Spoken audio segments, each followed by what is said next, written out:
Halo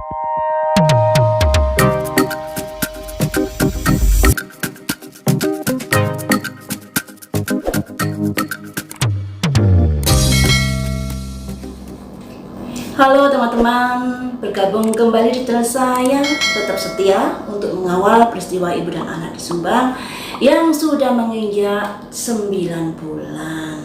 Nah, kok lama banget ya? Padahal jenazah sudah diotopsi 2 kali, sudah ada K9 yang diturunkan, juga sudah ada ibu forensik yang hadir dalam pemeriksaan, ada BIN, ada Bareskrim Polri, juga sudah ada tes kebohongan 2 kali, psikologis, kesehatan, dan lain sebagainya. 10 TKP, 121 saksi, dan 200 lebih alat bukti, serta sketsa wajah. Hingga saat ini masih belum saja terungkap peristiwa kasus perampasan nyawa ibu dan anak di Subang. Dan buat kalian para saksi yang belum didampingi pengacara maupun sudah didampingi pengacara, kalian bisa menggunakan media YouTube saya untuk memberikan klarifikasi pada berita-berita yang kurang benar menurut kalian. Tapi usahakan jika kalian ingin memberikan info kepada saya, info yang benar, karena jika info kebohongan akan merugikan kalian diri sendiri. Di sini guys, beberapa hari atau beberapa bulan yang lalu saya ada masukan seperti ini. Ini kalian bisa meraba-meraba ini dari kubu mana, pasti sudah tahu, tak perlu saya tunjukkan namanya ya. Karena juga di sini saya harus memberi kenyamanan buat orang yang sudah memberikan info kepada saya. Jadi saya harus merahasiakan dari siapakah info ini. Sekalipun mungkin saya sudah meraba-meraba, oh ini dari ini, oh ini dari itu. Nah tentunya ketika info itu ada kebohongan, pastinya juga akan merugikan diri sendiri. Karena persidangan itu bukan di media sosial, tapi persidangan itu di pengadilan. Media sosial ini mungkin karena adanya berita miring, maka ada semacam kegerahan dari para saksi yang, dan YouTube saya ini terbuka buat semua para saksi jika ingin memberi klarifikasi atas berita-berita yang dirasa kurang benar. Nah, di sini beberapa hari yang lalu saya ada WA ini ada kaitannya dengan helm kuning. Nah, ini kayaknya dari seseorang saksi karena tahu banget peristiwa yang terjadi di kala itu.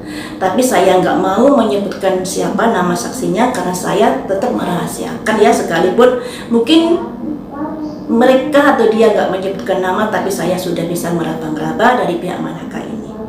Baiklah, ini saya baca lagi ya. Ibu waktu itu D digigit anjing setelah helm kuning milik Neng Amel dienduskan ke anjing pelacak. Jadi asumsinya berkilah setelah masuk TKP tanggal 19 Agustus 2021 itu bohong besar. Ini info yang ada lagi info seperti ini. Masalah Y yang menyuruh D untuk menjaga TKP, ternyata juga ada klarifikasi seperti ini. Ada warga yang dekat TKP datang ke keluarga untuk meminta TKP dijaga. Maka sepakat keluarga memutuskan D untuk menjaga TKP karena pada waktu itu tidak menaruh kecurigaan terhadap D. Seperti itu Ibu. Jadi seperti itu ya guys. Masalah digigit anjing itu ada kaitannya dienduskan dengan helm kuning milik Amel. Di helm kuning kan kayaknya sering dipakai sehingga ada aroma-aroma Amel, dan itu dienduskan, kemudian anjing pelacak dibekerjakan untuk mencari siapa si pelaku atau siapa yang ada kaitannya dengan peristiwa ini.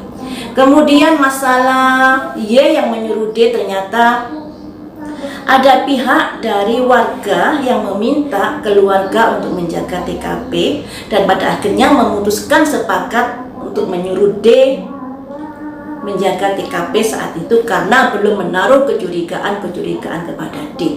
Waktu itu masih belum ada pihak-pihakan ya. Dari pihak keluarga ini masih bersatu, masih baik-baik saja. Selanjutnya ini ada kaitannya dengan W. Ada kaitannya dengan W ya. Saya baca langsung ya. Dia ada rumahnya sekarang. Dia berbohong masalah laptop dan ijazah. Sudah 5 bulan ijazah baru dikasihkan ke sekolahan, Bu. Ini ada fotonya waktu memberikan ijazah itu, Bu.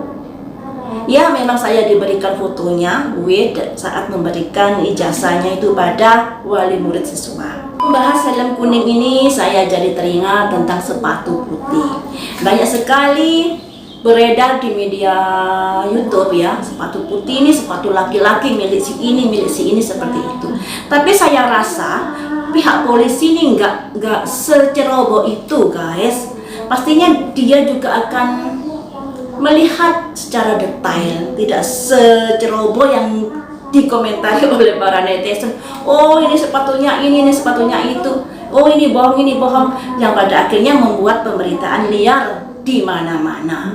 Nah, saya sih lebih mendukung kinerja dari kepolisian loh ya di sini daripada berita-berita yang bersumber dari para YouTuber. Bukannya saya nggak percaya loh ya. Tapi berita-berita yang nyata-nyata itu yang resmi itu dikeluarkan dari kepolisian. Makanya ketika kalian menyerap pemberitaan dari para YouTuber, tentunya harus memiliki kebijaksanaan pemikiran yang dalam. Jangan begitu saja mudah percaya. Apalagi sampai menjadikan asumsi liar di media sosial. Masalah sepatu putih ini juga begitu. Yang ditenteng pihak yang berwajib itu pastilah pihak berwajib itu sudah mengetahui sepatu ini milik siapa. Ya, pasti sudah mengetahui sepatu ini milik siapa, kemudian diinduskan di K9 dan sepatu ini mengarah kemana. Demikian juga helm kuning. Helm kuning ini milik Neng Amel sesuai dengan di WA tadi. Nah, tentunya sebelum polisi mengenduskan helm kuning ini sudah dicek dulu aromanya dan lain sebagainya. Sesuaikah dengan aroma Amel? Nah, ketika sudah sesuai makanya dijalankan prosesnya itu tadi, dienduskan kepada K9 dan K9 menuju ke siapa? Ternyata K9 ini menuju D. Digonggong dan digigit tangannya.